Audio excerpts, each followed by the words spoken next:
نحمدہ نصلی علی رسولہ کریم اما بعد فاعوذ باللہ من الشیطان الرجیم بسم اللہ الرحمن الرحیم۔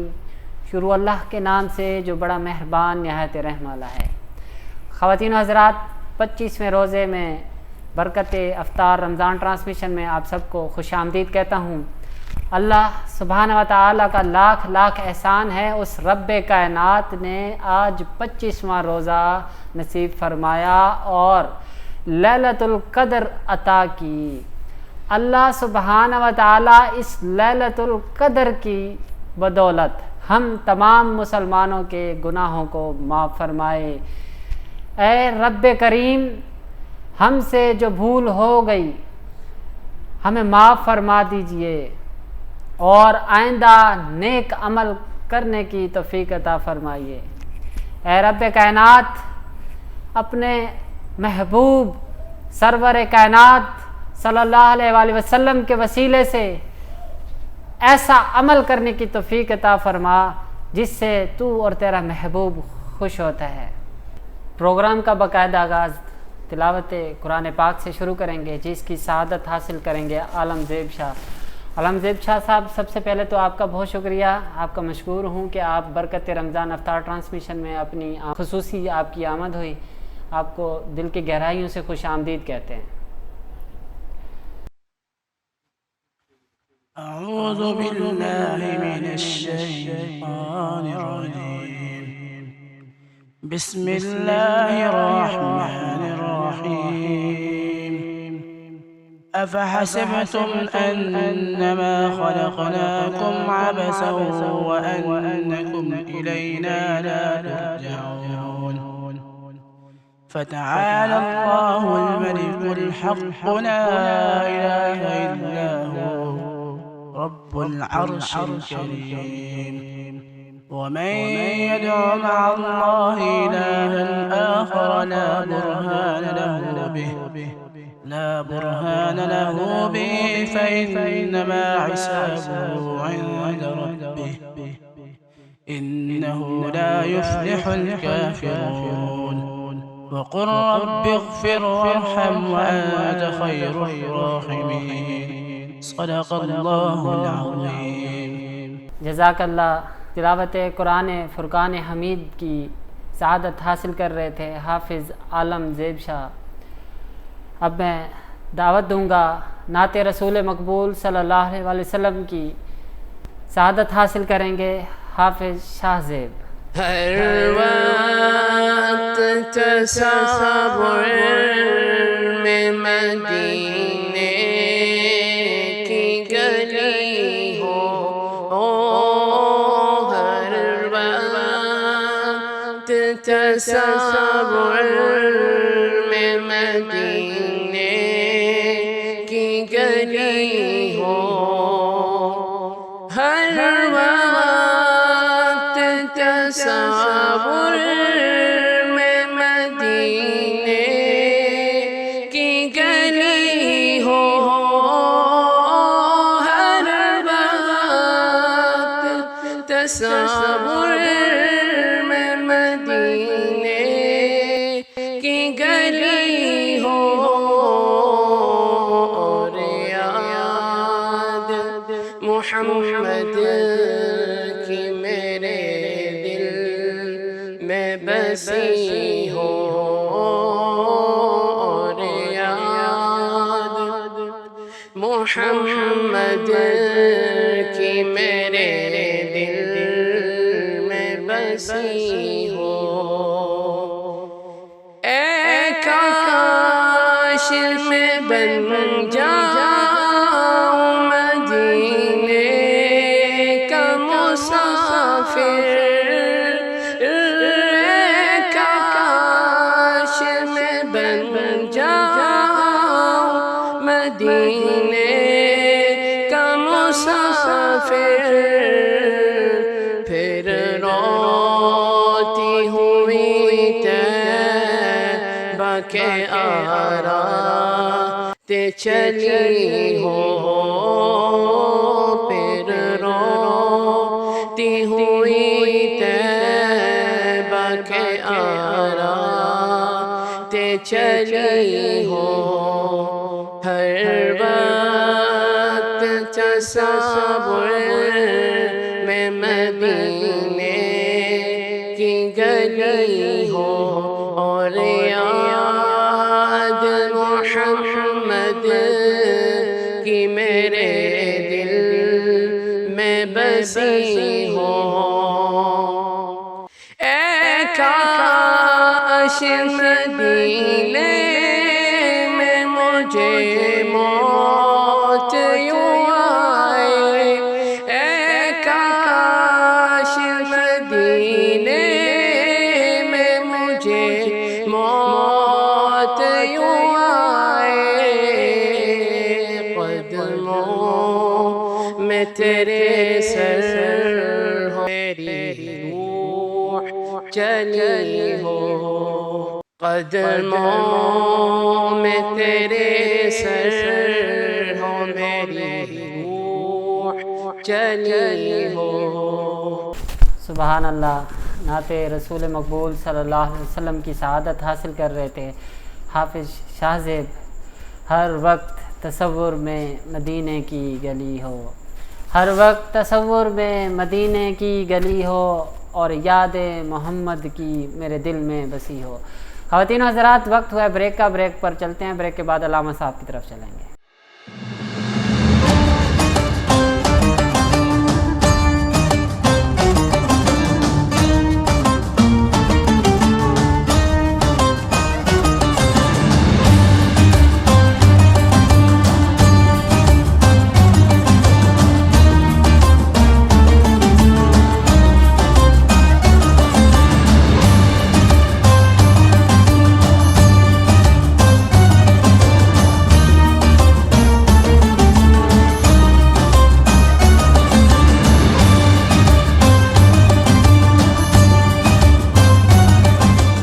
خواتین و حضرات، بریک کے بعد برکت افطار رمضان ٹرانسمیشن میں آپ کو ایک مرتبہ پھر خوش آمدید کہتا ہوں۔ علامہ صاحب کی طرف چلیں گے۔ علامہ صاحب، سب سے پہلے تو آپ کو برکت رمضان افطار ٹرانسمیشن میں خوش آمدید۔ آپ کے بے حد مشکور ہیں، اپنا قیمتی وقت نکال کر دنیا اور پاکستان کے برکت رمضان افطار ٹرانسمیشن میں تشریف لاتے ہیں۔ جزاک اللہ۔ علامہ صاحب، توبہ کے حوالے سے کہ اللہ سبحانہ و تعالیٰ کو توبہ کس قدر پسند ہے، وہ اپنے بندے کی معافی کو کیسے قبول کرتا ہے، یا کون لوگ ہیں جن کی توبہ اللہ قبول نہیں کرتا، تو توبہ کے حوالے سے تھوڑا سا آج مختصر سا بیان فرما دیجیے۔ جی جزاک اللہ۔ اللہ تبارک و تعالیٰ نے قرآن مجید فرقان حمید میں ارشاد فرمایا، جس کا مفہوم اور ترجمہ یہ ہے کہ اگر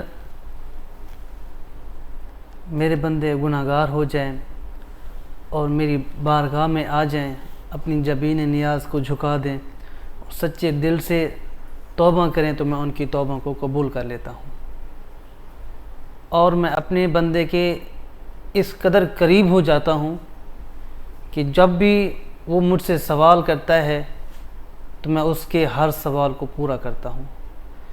اور اسی توبہ کے متعلق ایک واقعہ یہ بھی ہے کہ حضرت موسیٰ علیہ السلام کے دور میں قحط سالی کا سال آ گیا تھا، قحط سالی پڑ گئی تھی کہ سب کچھ اناج ختم ہو گئے تھے، پانی بھی ختم ہو گیا تھا۔ تو اللہ تبارک و تعالیٰ نے حکم دیا کہ اے میرے کریم، اپنی تمام بستی والوں کو لے کر کسی میدان میں چلے جاؤ، وہاں جا کر خیمہ لگاؤ، وہاں جب خیمہ لگاؤ تو وہاں پر توبہ استغفار کرو، اللہ تبارک و تعالیٰ تم پر کرم فرمائے گا، اللہ تبارک و تعالیٰ تم پر رحمت کی بارش برسائے گا۔ تو حضرت موسیٰ علیہ السلام اپنی قوم کو لے کر اکٹھا کیا۔ جب قوم اکٹھی ہو گئی، پھر قوم کو لے کر ایک جنگل میں چلے گئے۔ جب جنگل میں پہنچے تو وہاں پر دیکھا کہ ہجوم اتنا تھا کہ رب سے ہم کلام ہوئے کہ کہا کہ اے باری تعالیٰ، اتنی عوام ہے، اتنا ہجوم ہے کہ ان تک میری آواز کیسے پہنچے گی؟ تو رب تعالیٰ نے فرمایا کہ اے میرے کلیم، آواز دینا تیرا کام ہے اور ان تک تیرا پیغام پہنچانا میں رب کا کام ہے۔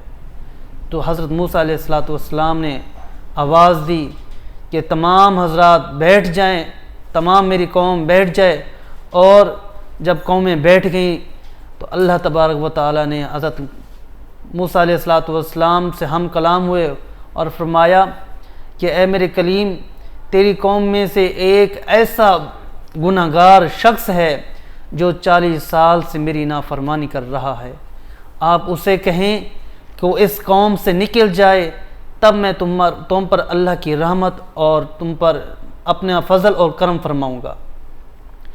حضرت موسیٰ علیہ السلام نے عرض کی، اے باری تعالیٰ، اتنی عوام ہے، اتنا ہجوم ہے، تو میں کس طریقے سے ان تک میں اپنی آواز پہنچاؤں؟ تو اللہ تبارک و تعالیٰ نے فرمایا کہ اے میرے کلیم، آواز دینا تیرا کام ہے اور ان تک میرا پیغام پہنچانا میرا رب کا کام ہے۔ تو حضرت موسیٰ علیہ السلام نے اپنی قوم سے مخاطب ہو کر فرمایا کہ اے میری قوم، کہ کوئی ایسا گناہ گار شخص ہے جو 40 سال سے اللہ تبارک و تعالیٰ کی نافرمانیاں کر رہا ہے، گناہ پہ گناہ کر رہا ہے، کوئی توبہ استغفار کے دروازے تک نہیں گیا، ہر وقت ہر لمحہ گناہ پہ گناہ کرتا جا رہا ہے، اسے چاہیے کہ وہ ہماری قوم سے نکل جائے، تب اللہ تبارک و تعالیٰ ہم پر اپنی رحمت برسائے گا۔ تو وہ شخص جب اس تک آواز پہنچی تو اس شخص نے اپنے سر کے اوپر ایک چادر ڈالی اور نیچے بیٹھ کر استغفار کرنا شروع کر دی، توبہ کرنا شروع کر دی۔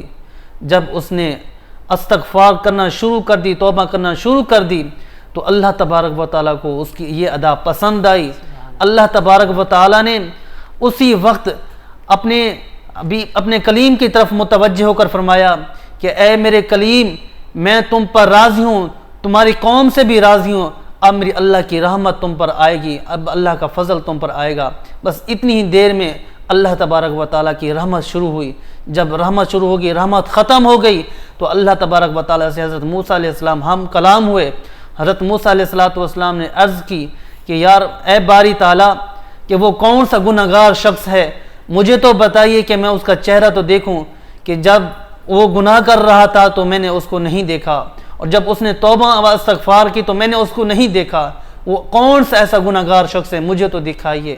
تو اللہ تبارک و تعالیٰ نے فرمایا کہ اے میرے کلیم، جب اس نے چھپ کر گناہ کیے تھے تب میں نے اس کا پردہ فاش نہیں کیا، اور جب اس نے چھپ کر میری ذات سے توبہ استغفار کیا ہے تو میں اب اس کا پردہ فاش کیسے کروں؟ لہٰذا میں اپنے بندے سے راضی ہو گیا، میں نے اس کے تمام گناہ معاف کر دیے، اور اب میری اللہ کی رحمت تمہارے اوپر برس رہی ہے، آ رہی ہے۔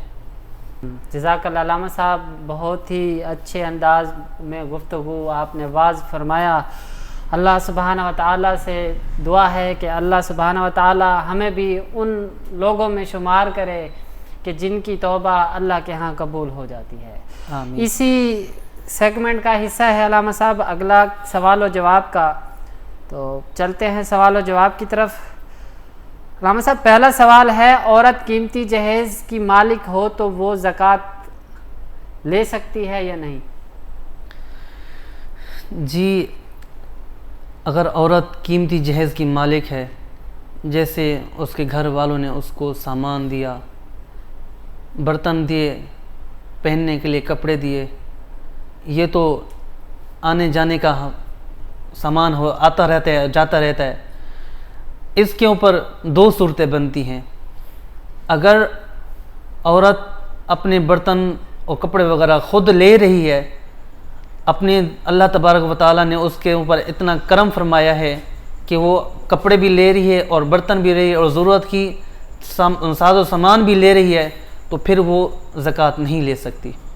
اور اگر اس کے علاوہ اتنی اس کے پاس فرصت نہیں ہے کہ وہ اپنا جو ضرورت کا سامان ہے وہ لے سکے، جیسے کھانے پینے کے اشیاء ہوگی، اس کے علاوہ اور جتنی بھی ضروریات ہیں، اس کے علاوہ اگر اس کے پاس کہیں سے کوئی آنے کا وسائل نہیں ہے تو اس صورت میں وہ لے سکتی ہے۔